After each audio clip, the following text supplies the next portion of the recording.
കേരള പോലീസിന്റെ അന്വേഷണത്തിൽ തെളിഞ്ഞത് സിനിമാ കഥകളെ പോലും വെല്ലുന്ന സംഭവങ്ങൾ. ഇടുക്കിയിലെ കട്ടപ്പനയിലുള്ള ഒരു വീട്ടിൽ പാലുകാച്ചൽ ചടങ്ങ് നടക്കുകയായിരുന്നു. ചടങ്ങിൽ പങ്കെടുക്കാനെത്തിയവരുടെ കൂട്ടത്തിൽ കോഴിക്കോടുകാരനായ റോയ് തോമസും ഉണ്ടായിരുന്നു. ചടങ്ങുകൾ പൂർത്തീകരിച്ച് ബന്ധുക്കളൊക്കെ പരസ്പരം സംസാരിക്കുന്നതിനിടയിലായിരുന്നു തോമസിന്റെ കണ്ണുകൾ അവിടെ തന്നെ ഉണ്ടായിരുന്ന ഒരു സുന്ദരിയായ സ്ത്രീയിൽ പതിയുന്നത്. ഒറ്റ നോട്ടത്തിൽ തന്നെ പരസ്പരം ഇഷ്ടപ്പെട്ട അവർ തമ്മിൽ കൂടുതൽ അടുക്കുകയും അധികം വൈകാതെ തന്നെ വിവാഹിതരാവുകയും ചെയ്തു. വിവാഹം കഴിഞ്ഞ് തോമസിന്റെ കോഴിക്കോടുള്ള വീട്ടിലെത്തിയപ്പോൾ തന്നെ ചില കാര്യങ്ങളൊക്കെ സുന്ദരിയായ ആ യുവതിക്ക് മനസ്സിലായി. ആ വീട്ടിലെ കാര്യങ്ങളൊക്കെ തീരുമാനിക്കുന്നത് തോമസിന്റെ അമ്മ അന്നാമ്മ ടീച്ചറാണ്. അവരുടെ ഭർത്താവും റിട്ടയർഡ് അധ്യാപകനായിരുന്നു. നാട്ടിൽ നടക്കുന്ന പ്രധാനപ്പെട്ട ചടങ്ങുകൾക്കൊക്കെ ചുക്കാൻ പിടിക്കുന്ന ഒരു വ്യക്തി കൂടിയായിരുന്നു അന്നാമ്മ ടീച്ചർ. പ്രീ ഡിഗ്രിക്ക് അപ്പുറത്തേക്ക് പഠിച്ചിട്ടില്ലാത്ത ആ യുവതി തോമസിനോടും അയാളുടെ വീട്ടുകാരോടും പറഞ്ഞിരുന്നത് താൻ എം.കോം പാസ്സായിട്ടുണ്ട് എന്നായിരുന്നു. തങ്ങളുടെ മരുമകൾ ഒരു എം.കോംകാരിയാണെന്ന് വളരെ അഭിമാനത്തോടു കൂടിയായിരുന്നു അന്നാമ്മ ടീച്ചറും അവരുടെ ഭർത്താവും നാട്ടുകാരോടൊക്കെ പറഞ്ഞുകൊണ്ടിരുന്നത്. എന്നാൽ നാളുകൾ കഴിഞ്ഞിട്ടും എം.കോംകാരിയായ തങ്ങളുടെ മരുമകൾക്ക് എന്തുകൊണ്ടാണ് ഒരു ജോലി കിട്ടാത്തതെന്നുള്ള സംശയം സ്വാഭാവികമായും അന്നാമ്മ ടീച്ചർക്കുണ്ടായി. അവരാ കാര്യം മരുമകളോട് ചോദിക്കുകയും ചെയ്തു. ആ ചോദ്യം സ്ഥിരമായപ്പോൾ ഒരു ജോലി സംഘടിപ്പിക്കാൻ തന്നെ അവൾ തീരുമാനിച്ചു. തന്റെ ഭർത്താവും കുടുംബവും കരുതുന്നത് പോലെ ഒരു ജോലി എന്തായാലും തനിക്ക് കിട്ടില്ല എന്നുള്ളത് അവൾക്ക് ഉറപ്പായിരുന്നു. എന്തായാലും വീട്ടുകാരുടെ വായടപ്പിക്കുന്നതിനായി ചില തീരുമാനങ്ങളൊക്കെ ആ മരുമകൾ എടുത്തു. ഒരു സുപ്രഭാതത്തിൽ ഭർത്താവിനോടും കുടുംബത്തിനോടും തനിക്ക് കോഴിക്കോട് NIITയിൽ ഒരു ജോലി കിട്ടിയെന്നും അതൊരു ലെക്ചറർ പോസ്റ്റ് ആണെന്നും വ്യക്തമാക്കി. NIITയിൽ ലെക്ചററായി മരുമകൾക്കൊരു ജോലി കിട്ടിയ വാർത്ത തെല്ലൊന്നുമല്ല ആ വീട്ടുകാരെ സന്തോഷിപ്പിച്ചത്. മരുമകൾക്ക് ജോലി കിട്ടിയ കാര്യം ആ വീട്ടുകാർ ബന്ധുക്കളെയും നാട്ടുകാരെയും ഒക്കെ അറിയിച്ചു. എല്ലാ ദിവസവും അതിരാവിലെ അമ്മായിയമ്മയോട് യാത്ര പറഞ്ഞിറങ്ങുന്ന ജോളി കോഴിക്കോട് NIITക്ക് മുൻപിൽ ബസ് ഇറങ്ങും. ആദ്യഘട്ടമായി ജോളി അതിനായി ഒരു വ്യാജ ID കാർഡ് ഉണ്ടാക്കി. ID കാർഡുമായി NIITയുടെ ഗേറ്റ് കടന്നു പോകുന്ന ജോളിയെ സെക്യൂരിറ്റിക്കാർ പ്രത്യേകിച്ച് സംശയിച്ചതുമില്ല. ഗേറ്റ് കടക്കുന്ന അവൾ നേരെ പോകുന്നത് അവിടുത്തെ ക്യാൻറ്റീനിലേക്കാണ്. കുറച്ചുനേരം ക്യാൻറ്റീനിൽ സമയം ചെലവഴിച്ച ശേഷം സെക്യൂരിറ്റിക്കാരുടെ കണ്ണു വെട്ടിച്ച് പുറത്തിറങ്ങി ഏതെങ്കിലുമൊക്കെ ബ്യൂട്ടി പാർലറുകളിലൊക്കെ കയറി ഇറങ്ങി അവിടെ എവിടെയെങ്കിലുമൊക്കെ കറങ്ങി നടന്ന ശേഷം വൈകുന്നേരം കൃത്യമായി വീട്ടിലേക്ക് തിരിച്ചെത്തും. 1-2 ദിവസമല്ല ഇങ്ങനെ തുടർന്നത്. ഏകദേശം 3 വർഷക്കാലത്തോളം ആ മരുമകൾ വീട്ടുകാരെ കബളിപ്പിക്കുന്നതിനായി ഇതേ പ്രക്രിയ നടത്തിക്കൊണ്ടേയിരുന്നു. അവധിയുള്ള ശനി ഞായർ ദിവസങ്ങളിൽ ടീച്ചറായ അമ്മായിയമ്മയെ പോലെ മരുമകളും പള്ളിക്കാര്യങ്ങളും നാട്ടുകാരുടെ കാര്യങ്ങളിലുമൊക്കെ ആക്റ്റീവായി ഇടപെട്ടു തുടങ്ങും. അങ്ങനെ പതുക്കെ ആളുകൾക്കിടയിൽ ജോളി ടീച്ചർ എന്നറിയപ്പെട്ടു തുടങ്ങി. നാട്ടിലുള്ള പെൺകുട്ടികളൊക്കെ അന്നാമ്മ ടീച്ചറിന്റെ മരുമകളെ കണ്ടു പഠിക്കണമെന്ന തരത്തിൽ വരെ ആളുകൾ അഭിപ്രായം പറഞ്ഞു തുടങ്ങി. പക്ഷേ അപ്പോഴും അന്നാമ്മ ടീച്ചറുടെ മനസ്സിൽ എന്തോ ചില സംശയങ്ങൾ വന്നു തുടങ്ങി. ഒരു കോളേജ് അധ്യാപികയാണെങ്കിൽ ആ മരുമകളുടെ കൈവശം ധാരാളം പണം കാണേണ്ടതാണ്. എന്നാൽ അത്തരത്തിൽ പണമുള്ളതിന്റെ ഒരു സൂചന പോലും തനിക്ക് ലഭിക്കുന്നില്ല. മരുമകളെ പലപ്പോഴും അന്നാമ്മ ടീച്ചർ ചോദ്യം ചെയ്യുന്നത് പതിവായി. ടീച്ചറുടെ സംസാരം ഒടുവിൽ മരുമകൾക്ക് കോഴിക്കോട് ചില വ്യക്തികളുമായൊക്കെ അടുപ്പമുണ്ടെന്ന തരത്തിൽ വരെയായി. കോഴിക്കോട് പല സ്ഥലത്ത് വെച്ചും ജോളിയെ കണ്ടതായി പല ആളുകളും അന്നാമ്മ ടീച്ചറെ അറിയിച്ചതാണ്. അമ്മായിയമ്മ തന്നെ സംശയിക്കുന്നു എന്ന് മനസ്സിലാക്കിയ മരുമകൾക്ക് ആകെ പരിഭ്രമമായി. തന്നെ സംശയിക്കുന്ന അമ്മായിയമ്മയെ ഒഴിവാക്കുക എന്നുള്ള സുപ്രധാന തീരുമാനത്തിലേക്കാണ് ഒടുവിൽ ആ മരുമകൾ എത്തിയത്. അതിനായി കോഴിക്കോട് വെച്ച് സ്ഥിരം കാണാറുള്ള ജോളിയുടെ ബന്ധു കൂടിയായ ജ്വല്ലറി ഷോപ്പിൽ നിൽക്കുന്ന മാത്യു എന്ന വ്യക്തിയെ കൂടി കൂട്ടുപിടിക്കാൻ ജോളി തീരുമാനിച്ചു. അവിടെ നിന്നുമായിരുന്നു കേരളക്കരയെ ഒന്നടങ്കം നടുക്കിയ ജോളി എന്ന സ്ത്രീയുടെ യഥാർത്ഥ കഥ തുടങ്ങുന്നത്. അമ്മായിയമ്മയെ വകവരുത്തുന്നതിന്റെ ഭാഗമായി അല്പം സയനൈഡ് സംഘടിപ്പിക്കാനാണ് ജോളി ആദ്യം തീരുമാനിച്ചത്. അതുകൊണ്ട് തന്നെയാണ് സ്വർണ്ണക്കടയിൽ സുലഭമായി ലഭിക്കാൻ സാധ്യതയുള്ള സയനൈഡിനെ കുറിച്ച് അവിടെ തന്നെ ജോലി ചെയ്യുന്ന മാത്യുവിനോട് ജോളി അന്വേഷിച്ചത്.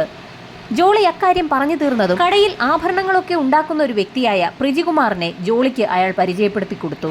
ജുവലറി മേഖലയിൽ നിൽക്കുന്ന ആളുകൾക്ക് സയനൈഡ് പർച്ചേസ് ചെയ്യാനുള്ള അധികാരമുള്ളതുകൊണ്ട് തന്നെ പ്രിജികുമാർ ആവശ്യപ്പെട്ടതനുസരിച്ചുള്ള സയനൈഡ് മാത്യുവിനെ ഏൽപ്പിച്ചു. അയാൾ പ്രതിഫലമായി പ്രിജികുമാറിന് 5000 രൂപ നൽകുകയും ചെയ്തു. നിയമമനുസരിച്ച് ജുവലറിക്കാർക്ക് ലഭിക്കുന്ന സയനൈഡ് മറ്റൊരു വ്യക്തിക്ക് വിൽക്കാൻ അധികാരമില്ല. അക്കാര്യം മറന്നുകൊണ്ടാണ് പ്രിജികുമാർ അത്തരത്തിലൊരു കർമ്മം നടത്തിയത്. സയനൈഡ് കയ്യിൽ കിട്ടിയ ജോളി അമ്മായിയമ്മയെ വകവരുത്താൻ കാത്തിരുന്നു. അപ്പോഴാണ് അതിന് പറ്റിയൊരു ദിവസം എത്തിയത്. പതിവില്ലാതെ അന്നാമ്മ ടീച്ചർക്ക് ഒരു ദിവസം കലശലായ ക്ഷീണം അനുഭവപ്പെട്ടു. വയ്യാതെ കിടക്കുന്ന ടീച്ചർക്കരികിലേക്ക് സ്നേഹത്തോടെ എത്തിയ ജോളി അന്നാമ്മ ടീച്ചർക്ക് ഒരു സൂപ്പ് ഉണ്ടാക്കി നൽകാമെന്ന് പറഞ്ഞു. സൂപ്പുണ്ടാക്കി അതിൽ സയനൈഡ് കലർത്തിയ ശേഷമായിരുന്നു ജോളി ആ അമ്മായിയമ്മയ്ക്ക് നൽകിയത്. സൂപ്പ് കുടിച്ച ഉടൻ തന്നെ അന്നാമ്മ ടീച്ചർ ബോധം കെട്ട് താഴെ വീണു.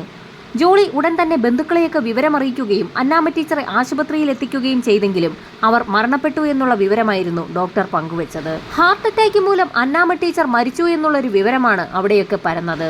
അന്നാമ്മ ടീച്ചറുടെ മരണത്തോടുകൂടി അവരുടെ ഭർത്താവ് തോമസ് മാഷ് ആകെ തകർന്നുപോയി. നാട്ടിലെ എല്ലാ പ്രധാന കാര്യങ്ങൾക്കും ഭാര്യയ്ക്കൊപ്പം തന്നെ ആക്റ്റീവായിരുന്ന ആ മാഷ് പൂർണ്ണമായും ജോളിയുടെ നിയന്ത്രണത്തിലായി എന്ന് തന്നെ പറയാം. മരുമകൾ മാഷിനെ വളരെ നന്നായി നോക്കുന്നുണ്ട് എന്നുള്ളതായിരുന്നു നാട്ടുകാരുടെയും ബന്ധുക്കളുടെയും ഒക്കെ അഭിപ്രായം. അങ്ങനെയിരിക്കെ ഒരു ദിവസം തോമസ് മാഷ് അദ്ദേഹത്തിന്റെ ഒരു പ്രോപ്പർട്ടി വിൽക്കുകയും വിറ്റ് കിട്ടിയ പണം പൂർണ്ണമായും ജോളിയുടെ അക്കൗണ്ടിലേക്ക് വീട്ടുകാര്യങ്ങളൊക്കെ നടത്തുന്നതിലേക്കായി ഇട്ടുകൊടുക്കുകയും ചെയ്തു. തോമസ് മാഷ് പ്രോപ്പർട്ടി വിറ്റ് കിട്ടിയ പണം പൂർണ്ണമായും ജോളിക്ക് കൈമാറിയെന്ന് അദ്ദേഹത്തിന്റെ മറ്റുള്ള മക്കളൊക്കെ അറിഞ്ഞെങ്കിലും അവർ പ്രശ്നങ്ങളൊന്നും തന്നെ ഉണ്ടാക്കിയില്ല. അങ്ങനെയിരിക്കെ തോമസ് മാഷ് തന്റെ മറ്റൊരു പ്രോപ്പർട്ടി കൂടി വിറ്റു. ആ പണവും തന്റെ അക്കൗണ്ടിലേക്ക് എത്തുമെന്ന് ജോളി കരുതിയിരിക്കുമ്പോഴായിരുന്നു അദ്ദേഹം ആ പണം തന്റെ ഇളയ 2 മക്കൾക്കായി വീതിച്ചു കൊടുത്തത്. ആ വിവരം ഒരു ഞെട്ടലോടുകൂടി അറിഞ്ഞ ജോളി അവിടെ നിന്നും പുതിയ കരുക്കൾ നീക്കി തുടങ്ങി. എല്ലാ സ്വത്തുക്കളും പൂർണ്ണമായും താൻ ഒരാളുടെ അധീനതയിലേക്ക് എത്തണമെന്ന് മോഹിച്ച ജോളിക്ക് അമ്മായിയച്ഛൻ സ്വത്തുക്കൾ 3 മക്കൾക്കുമായി ഭാഗം ചെയ്തു കൊടുക്കുന്നത് തീർത്തും സഹിക്കാൻ പറ്റാത്ത കാര്യമായിരുന്നു. അങ്ങനെ വീണ്ടും ജോളി പഴയ തീരുമാനമെടുത്തു. തീരുമാനത്തിന്റെ ഭാഗമായി വീണ്ടും മാത്യുവിനെ കാണുകയും മാത്യു വഴി പ്രിജിയിൽ നിന്നും സൈനൈഡ് സംഘടിപ്പിച്ച ശേഷം അത് ഭക്ഷണത്തിൽ കലർത്തിയ ജോളി തോമസ് മാഷിന് നൽകുകയും ചെയ്തു. ഭക്ഷണം കഴിഞ്ഞ് ഏതാനും നിമിഷങ്ങൾക്കകം തന്നെ തോമസ് മാഷ് കുഴഞ്ഞു വീണു. വിവരമറിഞ്ഞ് നാട്ടുകാരും ബന്ധുക്കളും ഒക്കെ ഓടിയെത്തിയപ്പോൾ അസ്വാഭാവികമായി ഒന്നും തന്നെ തോന്നിയില്ല. യഥാർത്ഥത്തിൽ മഷ്റൂം ക്യാപ്സ്യൂൾ കഴിച്ചാണ് തോമസ് മാഷ് മരണപ്പെട്ടിരിക്കുന്നത്. അങ്ങനെ ഒരു ക്യാപ്സ്യൂൾ കഴിക്കുന്ന ശീലം അദ്ദേഹത്തിനുണ്ടായിരുന്നു. ആ ക്യാപ്സ്യൂളിനുള്ളിൽ ആരും അറിയാതെ ജോളി സയനൈഡ് ചേർത്തിരുന്നു. അതാണ് യഥാർത്ഥത്തിൽ മാഷിന്റെ ജീവൻ എടുത്തത്. മാഷിന്റെ മരണം ആർക്കും സംശയം തോന്നാത്തതുകൊണ്ട് അത് വലിയ ചർച്ചയൊന്നുമായില്ല.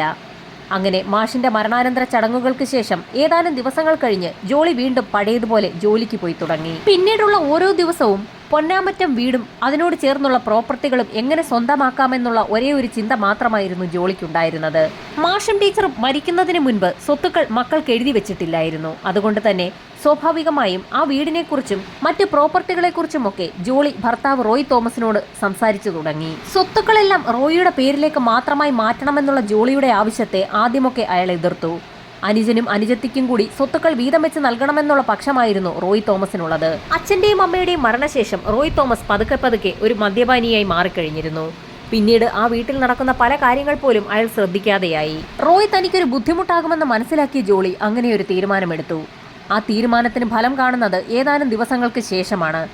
ഒരു ദിവസം ജോളിയുടെ ഉറക്കെയുള്ള നിലവിളി ശബ്ദം കേട്ടുകൊണ്ട് നാട്ടുകാരവിടേക്ക് ഓടിയെത്തുകയായിരുന്നു. ബാത്റൂമിലേക്ക് കയറിയ റോയ് എത്ര തട്ടി വിളിച്ചിട്ടും വാതിൽ തുറക്കുന്നില്ല എന്ന് പറഞ്ഞുകൊണ്ടായിരുന്നു ജോളി ഉറക്കെ നിലവിളിച്ചുകൊണ്ടിരുന്നത്. നാട്ടുകാരും തട്ടി വിളിച്ചിട്ട് റോയ് വാതിൽ തുറക്കാതെ വന്നതോടുകൂടി ചില ആളുകൾ ചേർന്ന് വാതിൽ തള്ളി തുറന്നു. അബോധാവസ്ഥയിൽ കിടക്കുന്ന റോയിയെയാണ് അവർ കണ്ടത്. അയാളെ എത്രയും വേഗം ഹോസ്പിറ്റലിൽ എത്തിച്ചെങ്കിൽ പോലും റോയ് ഹാർട്ട് അറ്റാക്ക് മൂലം മരണപ്പെട്ടു എന്നുള്ള റിപ്പോർട്ടായിരുന്നു ഡോക്ടർമാർ കൈമാറിയത്. തന്റെ ഭർത്താവ് റോയിയുടെ മരണത്തിൽ ആകെ തകർന്നു നിൽക്കുന്ന ജോളിയെ വളരെ പണിപ്പെട്ടായിരുന്നു ബന്ധുക്കളൊക്കെ ആശ്വസിപ്പിച്ചത്. റോയിയുടെ ശവസംസ്കാര ചടങ്ങുകൾ ആരംഭിച്ച സമയത്ത് അയാളുടെ അമ്മ അന്നാമ്മ ടീച്ചറിന്റെ സഹോദരൻ മാത്യുവിന് ചില സംശയങ്ങൾ തോന്നി. സഹോദരി അന്നാമ്മ ടീച്ചറും ഭർത്താവും തുടർന്ന് അവരുടെ മകൻ റോയിയും ഹാർട്ട് അറ്റാക്ക് മൂലം മരിച്ചിരിക്കുകയാണ്. അതിൽ എന്തോ ചില അസ്വാഭാവികതകൾ തോന്നിയ മാത്യു റോയിയുടെ മരണത്തിൽ തനിക്ക് സംശയമുണ്ടെന്ന് കാണിച്ച് പോലീസിൽ ഒരു പരാതി നൽകി. പരാതി ഫയലിൽ സ്വീകരിച്ച പോലീസ് സംഘം അന്വേഷണവുമായി ബന്ധപ്പെട്ട് പൊന്നാമറ്റം വീട്ടിലെത്തുകയും ജോളിയെ ചോദ്യം ചെയ്യുകയും ചെയ്തു. ജോളി അന്ന് നാട്ടുകാരോട് പറഞ്ഞ അതേ കാര്യങ്ങൾ തന്നെയാണ് പോലീസിനോടും പറഞ്ഞത്.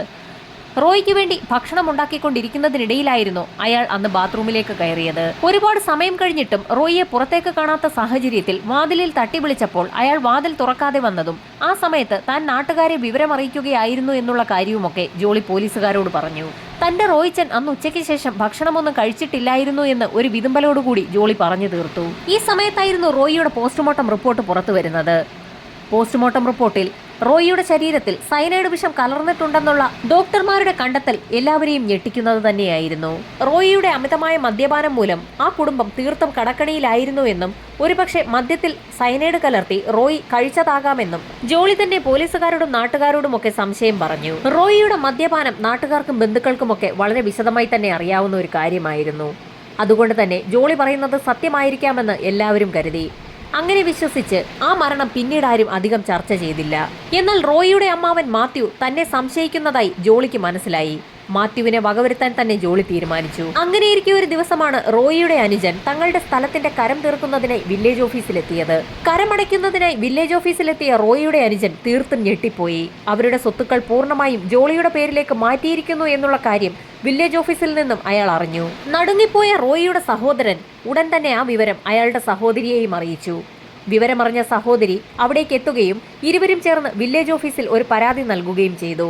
ഈ പരാതി നൽകുന്ന അതേ കാലയളവിൽ മറ്റൊരു സംഭവം നടക്കുകയായിരുന്നു. ജോലിക്കെന്ന് പറഞ്ഞ് കോഴിക്കോട് NIIT പോകുന്ന ജോളിയുടെ യാത്രകളും അവിടെ അവൾ കാണുന്ന പുരുഷന്മാരെ കുറിച്ചുമൊക്കെയുള്ള കഥകൾ മാത്യുവിന്റെ ചെവിയിലേക്ക് എത്തിക്കൊണ്ടിരിക്കുകയായിരുന്നു.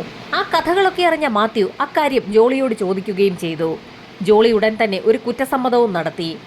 തന്റെ മരുമകനായ റോയ് തോമസിന്റെ മദ്യപാന ശീലങ്ങളെക്കുറിച്ചൊക്കെ അറിയാമായിരുന്ന മാത്യു അവളുടെ കഥകൾ കേട്ടപ്പോൾ അയാൾക്ക് ഒന്നും പറയാൻ കഴിയാത്ത ഒരവസ്ഥയിലേക്ക് എത്തി. ജോളിയുടെ കഥകൾ കേട്ടപ്പോൾ ആകെ സങ്കടം തോന്നിയ മാത്യുവിന് അവളോടുള്ള ദേഷ്യത്തിൽ ഒരു കുറവ് വന്നു. ഈ സമയത്തായിരുന്നു അടുക്കളയിൽ തയ്യാറാക്കി വെച്ചിരുന്ന ഭക്ഷണം ജോളി മാത്യുവിനായി നൽകുന്നത്. ഭക്ഷണം കഴിച്ച് ഏതാനും നിമിഷങ്ങൾക്കകം തന്നെ മാത്യു കുഴഞ്ഞു വീണു. നേരത്തെ 3 പേർക്ക് സംഭവിച്ച അതേ രീതിയിൽ തന്നെ ഒരു ഹാർട്ട് അറ്റാക്ക് ഇവിടെ മാത്യുവിനും സംഭവിച്ചിരിക്കുകയാണ്. അമ്മാവന്റെ മരണത്തിൽ റോയിയുടെ സഹോദരന് ചില സംശയങ്ങളൊക്കെ തോന്നി. ആ സമയത്തായിരുന്നു അവരുടെ കുടുംബത്തിൽ മറ്റൊരു ചടങ്ങ് നടന്നത്. റോയിയുടെ പിതാവ് തോമസ് മാഷിന്റെ സഹോദരനായ സക്കറിയുടെ മകൻ ഷാജുവിന്റെ വീട്ടിൽ ആദ്യ കുർബാനയുമായി ബന്ധപ്പെട്ട ഒരു ചടങ്ങുണ്ടായിരുന്നു. വളരെ വിപുലമായി നടത്തിയ ഒരു സദ്യ തന്നെയായിരുന്നു അന്നവിടെ ഉണ്ടായിരുന്നത്. ആ സദ്യ കഴിച്ച ഷാജുവിന്റെ മകൾ അൽഫോൺസ ഏതാനും നിമിഷങ്ങൾക്കകം ഛർദ്ദിക്കുകയും കുഴഞ്ഞു വീഴുകയും ചെയ്തു. ആ സ്പോട്ടിൽ വെച്ച് തന്നെ മരണവും സംഭവിച്ചു. ഷാജുവിന്റെ സിലിയുടെയും ഏക മകളായിരുന്നു അൽഫോൺസ. ആ മരണത്തിൽ ആകെ തകർന്നു പോയ സിലിയെ ആശ്വസിപ്പിക്കാനായി ആ വീട്ടിലേക്ക് ജോളി എത്തുന്നത് പതിവായിരുന്നു.